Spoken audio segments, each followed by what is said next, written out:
Boa tarde a todos. Meu nome é Márcio Arbex. Eu sou diretor de consultores de engenharia da Tíbico para a América Latina. Gostaria de agradecer o tempo de vocês para estarem compartilhando essa apresentação interessante sobre dados e informação, a ciência em ação, de fato.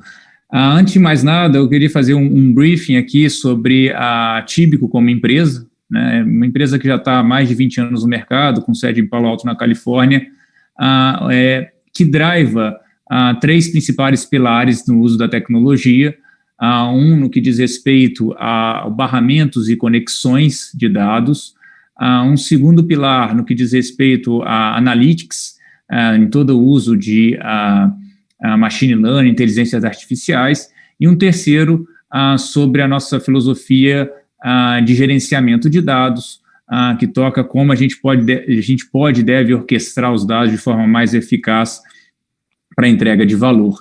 Então, a Tíbico hoje, ela vem avançando nesses três grandes pilares, com uso eficaz em grandes empresas e em grandes instituições no mundo todo, com uma presença muito forte no Brasil especificamente, com toda a capilaridade de serviços profissionais, de parcerias e todo o ecossistema para diversas verticais. Então, é com base nisso e com a temática de ciência de dados, de como a gente pode usufruir o dado como ele é e trazer uma informação mais ágil, com melhor acurácia, que vai tá direcionando aqui a apresentação de hoje, tá?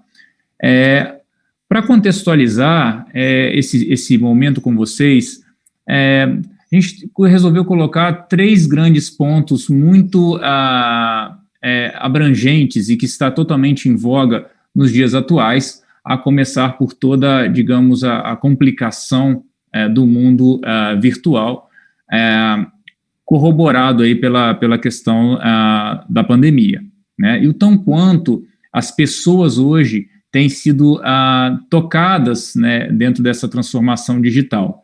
E no que pontua a questão de ciência de dados e do uso do analítico, é natural que as pessoas que podem implementar e que entendem dessa temática, hoje são pessoas extremamente buscadas no mercado de uma forma mais eficaz, e quem realmente pode controlar e entender o uso do dado de uma forma, digamos, um pouco diferente, a começar pela própria implementação de modelos analíticos, de regras no uso de machine learning e de inteligência artificial. Então, hoje, uma das principais transformações digitais toca as pessoas que ali estão para avançar dentro dessa temática.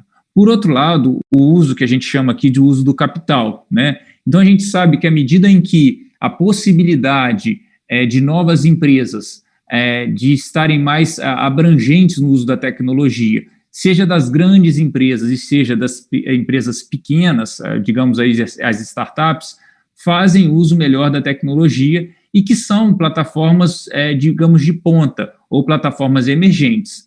Então, isso também tem drivado no mundo atual, em termos de transformação digital, e claro que corrobora com esses dois grandes pilares e que segue num avanço extremamente eficaz, é o próprio uso da regulamentação, né? O tão quanto as pessoas que ali estão desenvolvendo práticas dentro do mundo digital e do mundo tecnológico cada vez mais de ponta, corrobora para a reformulação ou análise das regulamentações ali vigentes, e que no Brasil tem se mostrado de uma forma extremamente eficaz, né?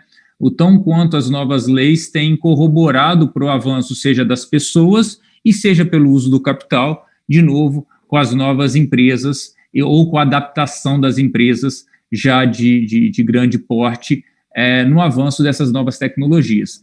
Então, longe de dizer, claro, que a tecnologia e os recursos estejam distantes do uso da regulamentação, pelo contrário, estão extremamente próximas e necessárias, e a revisão, de novo, ou a implementação de novas regulamentações tem sido um dos principais alicerces no mundo da transformação digital, né? E eu gosto sempre de conotar o exemplo ao redor do mundo de novo, a Tíbico aqui bem corrobora para essa transformação digital em diversos lugares do mundo, e o Brasil, sim, tem dado grandes exemplos para nós. Bom, por outro lado, como exemplo do uso da regulamentação, a gente tem, claro, vários, né? Aqui eu estou simplesmente exemplificando o uso, por exemplo, das plataformas digitais para agregação de valor no ensino, né? O tanto quanto as novas regulamentações foram ali colocadas para impulsionar o uso, né, da tecnologia em prol da educação, com base nas novas leis, né? E, de novo, a pandemia está aí para corroborar. Por outro lado, qual é a tecnologia, sim, que poderia estar ali de trás para promover ou para realmente fazer, se fazer útil o uso da regulamentação? A gente sabe que as regulamentações por si só, elas não são, entre aspas, o todo, porque, claro, de novo, toca a tecnologia, toca as pessoas ali envolvidas. Então, a tecnologia, ela anda passo a passo com o uso das regulamentações, e logo o ensino à distância corroborou muito para esse exemplo. Por outro lado, a gente tem aqui usos extremamente interessantes, né? A própria Anatel aí no mundo da pandemia, de novo, ofertando canais, né, pela internet, o que mudou a forma como as pessoas e como as empresas se auto-organizam, né? E também o uso aí da telemedicina durante a pandemia, que, digamos, salvou vidas e que é um uso da regulamentação em prol de uma sociedade mais eficaz, que corrobora, sim, com a regulamentação muito bem vigente e até onde a tecnologia consegue ir em prol de uma sociedade mais justa e eficaz.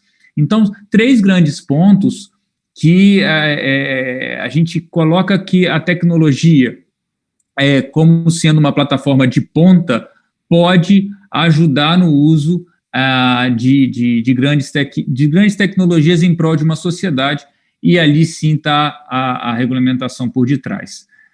Mas, sabendo que essa regulamentação ela tá sustentando o uso da tecnologia, o tão quanto estamos por detrás disso, em prol de entender os cenários e, sim, se for o caso, entender as leis ou fazer novas leis, ou criar novas leis.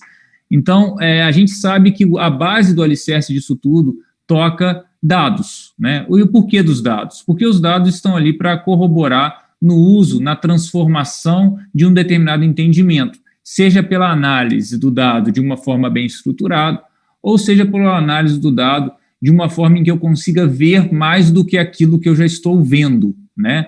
É super interessante falar o alto volume de dados hoje no mercado, seja ele em no segmento A, B ou C, e o tão quanto tem se tirado uso ou tem se tirado proveito, vamos dizer assim, dos altos volumes de dados, né?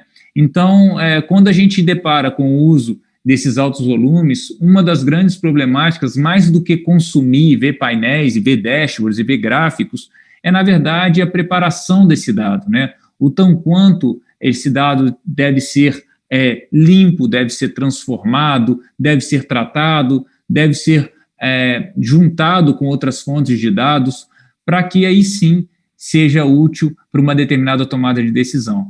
Então, a gente sabe que a falta do dado nada mais cria digamos assim, um viés de que talvez a sua análise ou talvez o seu entendimento não esteja 100% acurado.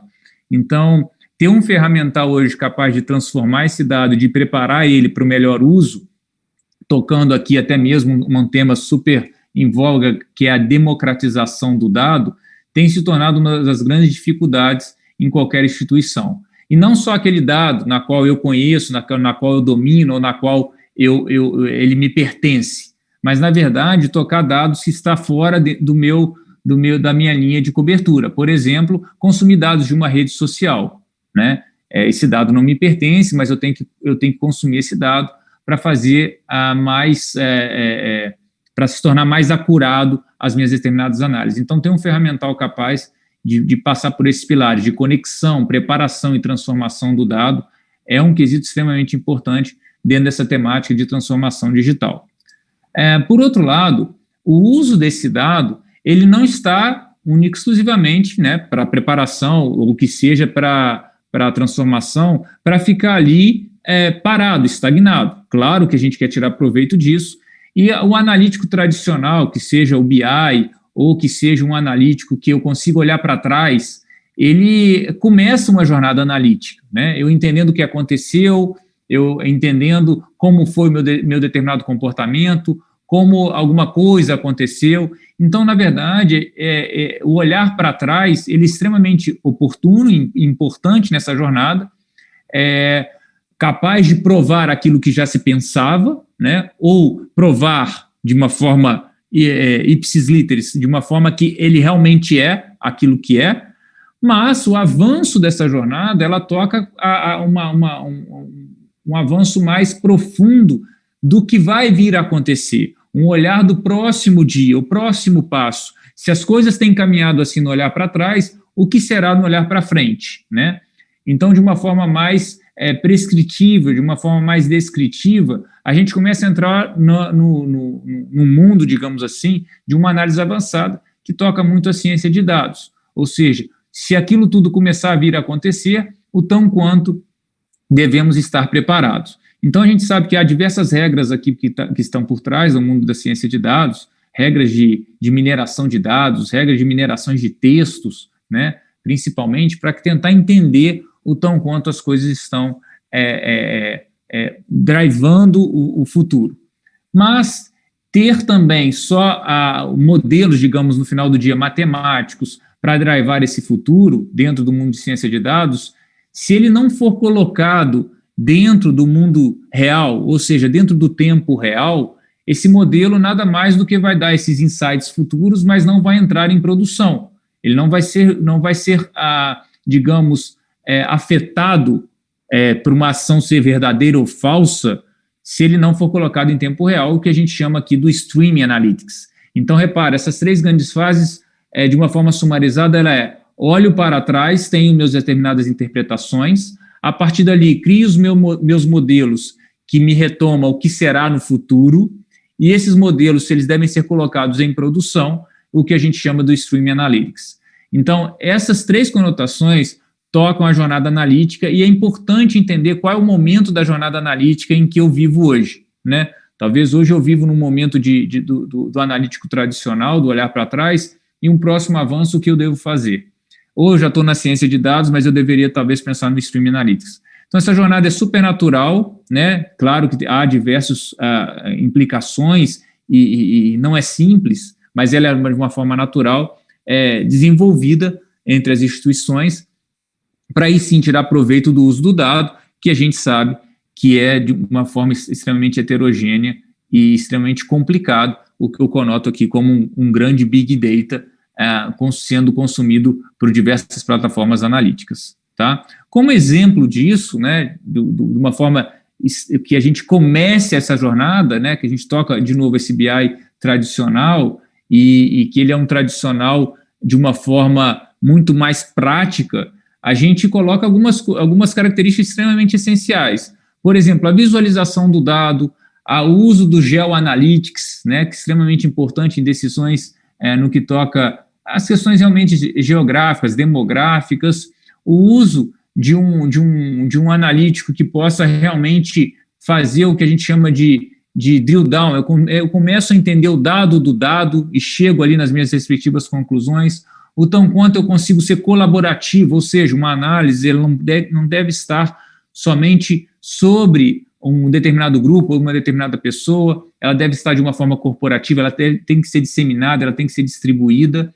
Então, um ferramental que seja capaz de começar essa jornada analítica considerando os quesitos essenciais e básicos, né?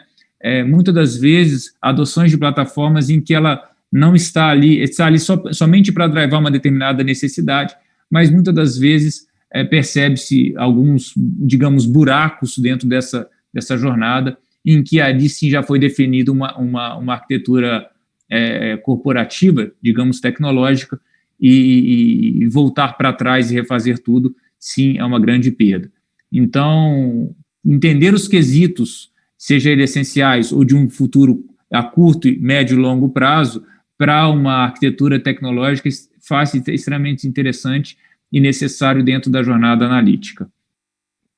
E o tão quanto essa jornada analítica, ela tem que ser olhada de uma forma em que ela se autorretroalimenta, né? Entender o dado e que ele fique estanque, né? Fica armazenado aquela análise e que ela não sofre uma certa atualização e, ao menos, ela retroalimenta o meu pensamento ou um determinado modelo analítico, ela entra em desuso, né? Porque ela, automaticamente, ela vai ser uma análise do passado, né? Então, passar por um ciclo que a gente chama um ciclo natural dessa análise faz parte do processo de enriquecimento das ações que a gente chama aqui de ações conectadas. Então, repara que a gente pode partir por um processo de conhecimento versus um processo de ação.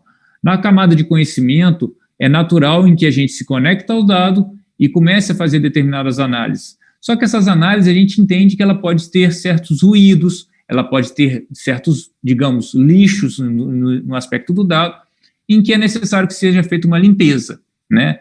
A partir do momento em que eu faço as análises e tenho uma limpeza, eu entrego o dado para as pessoas que realmente gostariam de ter acesso a uma determinada, não análise, ao determinado uso do dado, né? Então, dar acesso a uma coisa limpa, íntegra e de forma governada, e aqui a gente toca em outros temas extremamente importantes, que é o próprio LGPD, faz parte desse início da jornada analítica, né? Mais do que analisar o dado do passado, é ter disponível o dado de forma única, de forma segura e de forma governada. A partir desse momento, a gente entra nas ações, que seja uma ação de monitorar, uma ação de predizer, uma ação de decidir, uma ação de ser ação como é, ou seja, eu disparar um determinado alerta, alguma previsibilidade, ela ser alcançada através de um determinado KPI e me dar uma determinada ação ou uma sugestão de uma determinada ação. E, por fim, seja ela uma ação ou não, seja ela o final dessa história, a gente entende que o final dessa história ela vai enriquecer o dado e retroalimentar todo esse conhecimento. Então, qualquer ação hoje gerada, seja ela uma ação de não fazer nada ou uma ação de fazer algo, ela retroalimenta os meus dados, que automaticamente pode retroalimentar o meu modelo de tomada de decisão. E isso a gente conota muito a aderência do uso, né, e da prática, claro, do machine learning, do AutoML.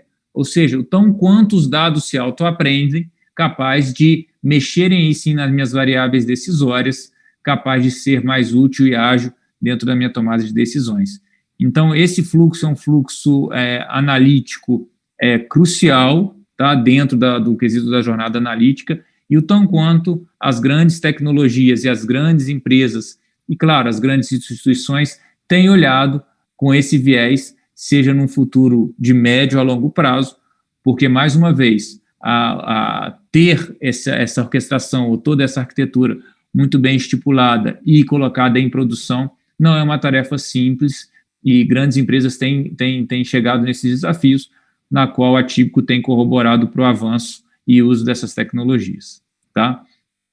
Bom, nesse momento, eu gostaria também de aproveitar para passar por uma demonstração extremamente rápida, tá? Só para tentar contextualizar aquilo que eu falei dentro desses 3 ciclos da jornada analítica. Tá? Então, a gente selecionou um case, tá? Que é um case do uso de text mining consumindo dados de uma rede social. Tá? Por que esse case? Porque ele conota aqui o uso de dados externos, tá? Ou seja, não entende-se que eu já tenho acesso aos meus dados internamente, dentro da minha instituição.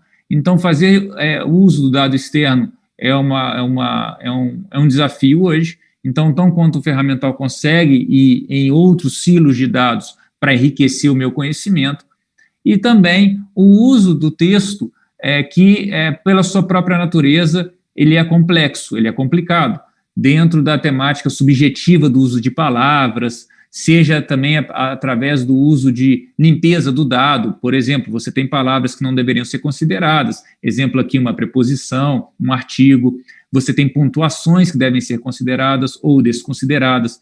Então, há aquele fluxo que eu mostrei para vocês sobre limpeza de dados e acesso, casa muito bem com esse case, que eu vou passar um pouquinho rápido, mas vai dar para conotar. Na primeira parte desse case é o consumo do dado. O tão quanto eu vou nos silos, nos respectivos silos, nesse caso, uma rede social, determina uma palavra-chave, né, que você pode escolher a palavra-chave que você desejar, e esse texto ele vem para dentro do seu ecossistema, tá? Ele vem do formato em que você deseja, tá? Com as características que também você deseja, a ponto de você ter o dado dentro do seu ambiente, tá? Então, palavras-chave, quantidade de acessos, as respectivas pessoas, enfim, as características que você filtra esse dado, depois se conecta desse determinado silo, e esse silo retorna para você todo o conhecimento como dado dentro da sua plataforma.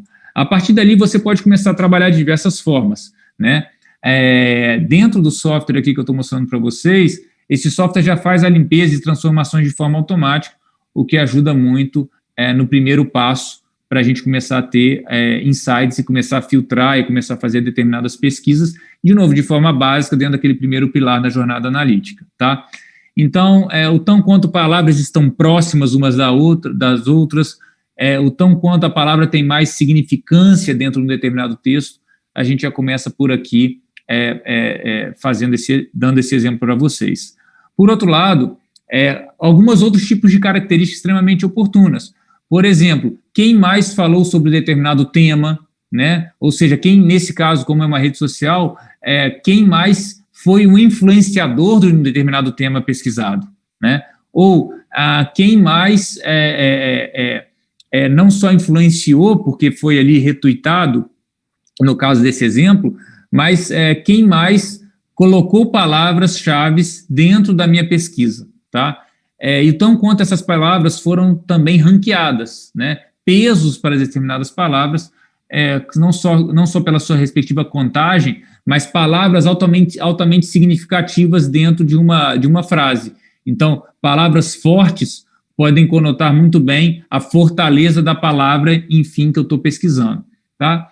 E existem outros critérios interessantes, por exemplo, quais foram os dispositivos onde mais se falou isso, né? Ou que mais publicou, na verdade. Então, seja por telefone, características de um telefone, ou de uma internet, ou de um canal de comunicação.